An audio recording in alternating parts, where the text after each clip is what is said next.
That morning, if I hadn't decided to go down to play ultimate frisbee, I would have been driving home when the event occurred, and we wouldn't be standing here. 123 Main Street, 123 Main Street, for cardiac arrest.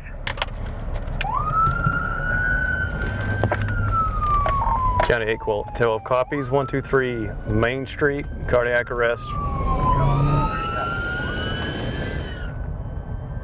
812 copy, call number 30,000. Mr. Courtney is very lucky to be alive, and the timing of events is near perfect. The fact that he had people on scene that could immediately start CPR, and the fire response with engine 30 from Corley Mill, the fact that they were able to pick up where the civilians were doing CPR and add an AED, be able to shock him, get him back, and it makes our jobs as paramedics and EMTs so much easier. They've already started the process, the chain of life process, in this case where Mr. Courtney was having a heart attack. What happened is usually fatal. Not many people get a chance. In fact, several months later, a friend of mine from the Navy had pretty much the exact same thing happen, and nobody was around, and he did not make it.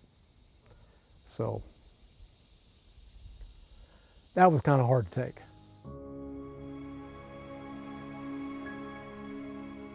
Talking to the nurses at the Phoenix Ward, we talked to them and the doctors that were there and everybody else. And my wife, she said, your level of care at Lexington, she said she was astounded at how good it was.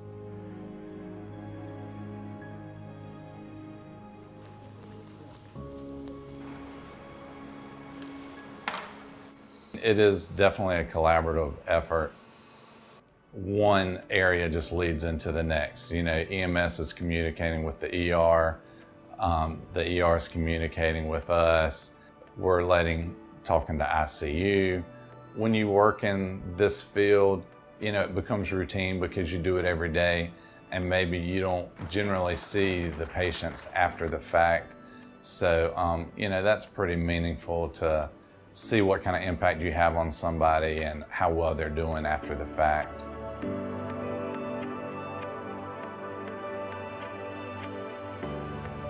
Well, we're at the end of the chain of care. It takes a whole community of people to get Alan and patients like Alan to us. Hey, how are you? Is everything good in here? Okay, good.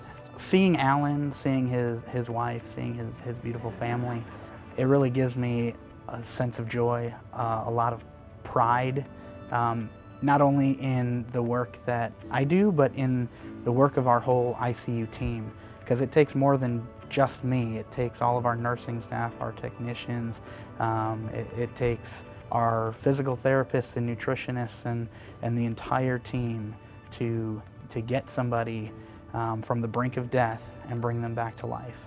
Your heart just kind of swells, and you get palpitations, and you just are filled with this incredible feeling that is almost indescribable.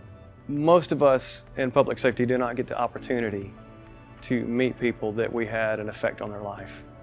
And to actually see that come to fruition through the Phoenix Award that was given, it was great. It really is service before self, and it's just the way we're built. My sister asked me, I guess this was a week and a half after the incident, she said, has this caused you to think differently about life? And I said, well, not really, because I knew how fleeting life can be. I mean, you look around every day, you listen to the news, you know how quick your life can end. So I really didn't have any stark realizations because I almost died, but it just made me appreciate more the idea that I am still alive.